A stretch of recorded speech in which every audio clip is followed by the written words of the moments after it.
Ẹ̀yin èèyàn ilé ìwò lẹ ṣe ẹ káàbọ̀ sí Mashola Gist TV o. Bí a ṣe gbọ́ o, wọ́n ní àwọn olórí, wọ́n ní wọ́n pariwo o, wípé wọ́n lament o nígbà tí wọ́n gbọ́ wípé Kabiyesi lọ sí Akure láti lọ gbé Queen Naomi láti spend the time pẹ̀lú Queen Naomi. Ẹ̀yin èèyàn ilé, nǹkan tá a gbọ́ nìyẹn. Ẹ jẹ́ ká jọ torchlight sí. Mashola Gist TV ń kí yín. Mashola Gist TV ń kí yín. Adúpẹ́ àtọpẹ́dá. Mashola Gist TV ń kí yín. Mashola Gist TV ń kí yín o. Ó ní ẹ ṣé o lọ́wọ́ ọkùnrin, lọ́wọ́ obìnrin, lọ́wọ́ ọmọdé, lọ́wọ́ àgbà. Lórí gbogbo bẹ́ẹ̀ ṣe ń comment, tẹ̀ ń like, tẹ̀ ń share. Adúpẹ́ ní ọwọ́ gbogbo yín. Mashola Gist TV ń kí yín. Ẹ̀yin olólùfẹ́ wa, ẹ káàbọ̀ sí Mashola Gist TV. Ṣé àlàáfíà ni ẹwà gbogbo lè ń kọ́? Orúkọ mi ni Mashola kò yí padà. A máa ń sọ̀rọ̀ nípa celebrity gist, royal gist, politics àti gbogbo nǹkan tó ń ṣẹlẹ̀ ní agbègbè orílẹ̀-èdè bàbá wa ní ilẹ̀ Nàìjíríà. A ń sọ̀rọ̀ nípa celebrity gist, royal gist, politics àti gbogbo nǹkan tó ń ṣẹlẹ̀ ní orílẹ̀-èdè wa. Ẹ̀yin èèyàn lè tẹ́ bá ti subscribe, ẹ tẹ notification bell, kẹ́ ẹ subscribe so that a bá ti post any gist ẹ máa rí. A ń sọ Yorùbá lórí channel yìí nítorí pé a fẹ́ gbàgbé àṣà àti èdè wa. Ẹ̀yin èèyàn lé à ń ṣe advert lọ́lọ́pọ̀ òjọ̀kan lórí channel yẹn, kàn sí wa ní Mashola Gist TV. Ọlọ́run Elédùmarè á bá mi gọ́wọ́ yín sókè o. Ọlọ́run Elédùmarè á bá mi ran gbogbo yín lọ́wọ́ o. Òkè òkè ni ọlá yín á máa lọ o. Ọlá yín ò ní lọ ìsàlẹ̀ láéláé. Ẹ̀yin èèyàn lé, ẹ̀yin náà mọ̀ pé àwọn ọdún kan ṣẹlẹ̀ èyí tó jẹ́ nínú palace, èyí tó jẹ́ ọdún àwọn mùsùlùmí. Wọ́n dẹ̀ ní àwọn festival kan náà ní Ilé Ifẹ̀. A rí lórí social media. So wọ́n ní àwọn èèyàn wá ń kí Kabiyesi àti bá wọn sọ̀rọ̀ and all that. Ṣùgbọ́n wọ́n ní àwọn olórí, wọ́n ní wọ́n ti ń gbégbèsè láti wò bóyá wọ́n lè rí ìkan nínú àwọn èèyàn tó jẹ́ pé ó jẹ́ èèyàn ní ńlá láwùjọ láti bá Kabiyesi sọ̀rọ̀ lórí ilé èyí tí Kabiyesi rà fún wọn. Ẹ jẹ́ ká jọ wọ inú gist. Wọ́n ní so àwọn olórí yìí, wọ́n ní wọ́n ti arrange bí wọ́n á ṣe rí èèyàn ńlá kan bá Kabiyesi sọ̀rọ̀ lórí gbogbo àwọn ọdún festival. Torí wọ́n mọ̀ pé àwọn àlejò máa wá, Kabiyesi wá sí inú palace, so wọ́n ti ní plans láti sọ fún àwọn àlejò yìí láti wá bá Kabiyesi sọ̀rọ̀. Ṣùgbọ́n wọ́n ní bí Kabiyesi ṣe gbéra nìyẹn. Wọ́n ní Kabiyesi dẹ̀ ní pé kí driver kó tẹ ọkọ̀ létí, kàn jẹ́ kí àwọn lọ, káwọn lọ gbé Queen Naomi. Ẹ̀yin èèyàn lé ní ariwo ló bá bẹ́ síta. Bí a ṣe gbọ́ o, wọ́n ní bí Kabiyesi ṣe ní kàn jẹ́ káwọn lọ sí Àkúrẹ́ láti lọ gbé Queen Naomi tán sọ fún driver. Wọ́n ní àwọn olórí wọn lè béèrè question lọ́wọ́ Kabiyesi.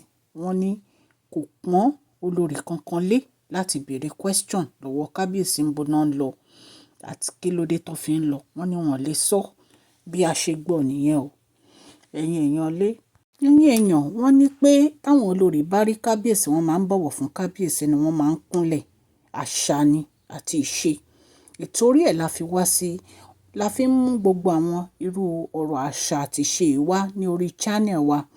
Nítorí ẹ rí pé Yorùbá ni mò ń sọ, èmi náà dẹ̀ tún kọ́ sí ni. Kò sí ẹni tí ó gbọ́n tán, kò dẹ̀ sẹ́ni tí ó mọ Yorùbá tán.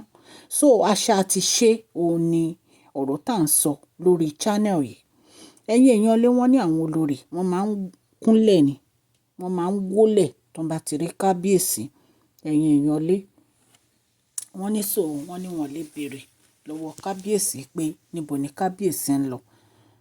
Wọ́n ní àwọn olórí wọ́n lọ ń bi àwọn driver awakọ̀ pé níbo ni Kabiyesi lọ. Wọ́n ní Kabiyesi ò dẹ̀ sọ ibi tí wọ́n ń lọ fún wọn. Wọ́n ní so wọ́n nígbà tí wọ́n bi èyí tó jẹ́ àgbà driver Kabiyesi, wọ́n ní Kabiyesi sọ, wọ́n ní àgbà driver yìí ń sọ fún wọn pé wọ́n ń lọ sí around Ilé Ifẹ̀ ni. Wọ́n ní torí Kabiyesi ò sọ tòótọ́ fún àwọn awakọ̀ yìí. Wọ́n ní bó ṣe gbéra nìyẹn o, tán lọ gbé Queen wa Naomi, ìyá Tadenikawo àti Tadenikawo tí wọ́n lọ sí Èkó. Ẹ̀yin èèyàn lé, ẹ jẹ́ ká jọ máa gbọ́ lọ. Wọ́n ní wọ́n dẹ̀ ní very joyful time together, àwọn àti Queen Naomi o. bí a ṣe gbọ́ allegedly o, wọ́n ní Kábíyèsí fi Queen Naomi sí Èkó, sí Royal Mansion lẹ́kọ̀ọ́, wọ́n padà lọ sí Ilé Ifẹ̀.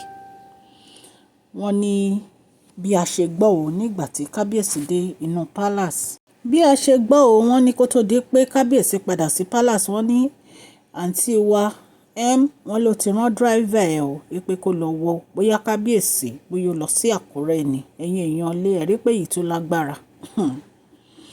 Wọ́n ní kó lọ ṣọ́ Kábíyèsí bóyá Kábíyèsí wà lákúrẹ́. Ẹ mọ̀ pé tí Kábíyèsí bá wà lákúrẹ́, gbogbo àwọn entourage wọn gbogbo wọn á ti show lákúrẹ́, wọn á ti mọ̀ pọ́n wọ ìlú Àkúrẹ́, wọ́n ní bọ̀ wọn sí ní ìlú Àkúrẹ́. Ẹ̀yin èèyàn lé. Wọ́n ní ìgbà tí wọ́n ṣàpadà dé inú palace, wọ́n ní bí wọ́n ṣe fa driver nìyẹn o, driver Kábíyèsí pé kò sọ tòótọ́ fáwọn, tí wọ́n bẹ̀rẹ̀ sí fa wàhálà pẹ̀lú driver. Ẹ̀yin èèyàn lé, wọ́n ní bí àǹtí wa wọ́n ní bó ṣe bẹ̀rẹ̀ sí pariwo nìyẹn o. Àwọn lóyún, ọkọ àwọn ò wà available, kí làwọn ṣe, ẹ̀ṣẹ̀ wo làwọn dá, ẹ̀ṣẹ̀ wo làwọn ò dá. Wọ́n ní wọ́n ṣàbẹ̀rẹ̀ sí pariwo. Ẹ̀yin èèyàn lé, èyí tún lágbára díẹ̀ o, nítorí pé kí a máa ṣọ́ Kábíyèsí lọ gbogbo ibi tán lọ yìí, èmi ò rò pé nǹkan tó dáa ni. Mi ò rò pé nǹkan tó dáa ni rárá. Wọ́n ní wọ́n find out pé Èkó ni Kábíyèsí lọ, kì í ṣe Àkúrẹ́ later, nítorí pé nígbà tí wọ́n ti sílẹ̀ Àkúrẹ́, wọ́n ní wọ́n find out pé Èkó ni wọ́n lọ. Ẹ̀yin èèyàn lé.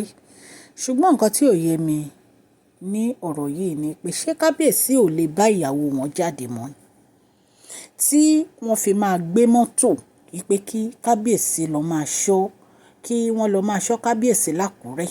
Tí Kábíyèsí bá tiẹ̀ lọ sákúrẹ́, ta ló fẹ́ mú Kábíyèsí? Ẹ jọ̀ọ́ ẹ sọ fún wa. Tí Kábíyèsí bá lọ sákúrẹ́, ta ló fẹ́ mú Kábíyèsí? Àti pé ìyàwó wọn náà lọ bá náà, kì í ṣàlè. Kí ló dé? Kí ló dé tẹ̀ ń ṣọ́ Kábíyèsí lọ́wọ́ lẹ́sẹ̀ tí Kábíyèsí ò lè ní freedom of movement? Èmi ò mọ nǹkan tó dé tára ẹlòmíì gbóná tó bá ẹ̀yin èèyàn lé. Èmi ò mọ nǹkan tó dé tí ara ẹlòmíì gbóná tó báyìí. Oníyàwó púpọ̀ ní Kábíyèsí, kí lẹ̀ ń ṣọ́ wọn lọ́wọ́ fún? Tí Kábíyèsí bá láwọn fẹ́ fẹ́ obìnrin míì lé yín, kò sí nǹkan tẹ́ lè ṣe, ọba ni wọ́n ba lórí ohun gbogbo ni.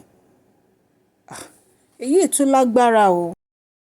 Ẹ̀yin èèyàn lé, à ń polówó fún royalstore@gmail.com. Royal African Caps, ẹ bá wọn rajà ní Royal African Cap.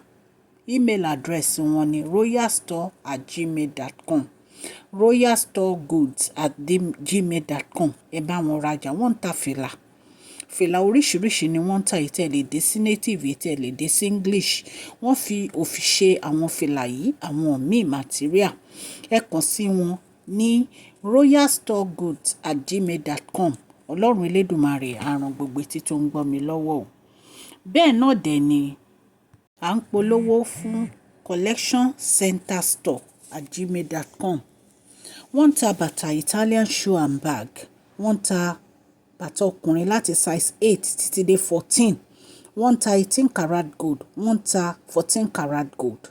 Ẹ kàn sí wọn, ẹ bá wọn ra fashion bags. Oríṣiríṣi designer bags ni wọ́n ń tà. Ẹ̀yin ọkùnrin tẹ́ lẹ́sẹ̀ ńlá, ẹ kàn sí wọn. Wọ́n ń ta size 14. Wọ́n ń ta 13. Wọ́n ń ta 12. Ẹ kàn sí wọn ní collectioncenterstore@gmail.com. Lẹ́ẹ̀kan sí collectioncenterstore@gmail.com. Ọlọ́run Elédùmarè á ràn gbogbo etí tó ń gbọ́ mi lọ́wọ́ o. Please share this video, like and subscribe. God bless you all.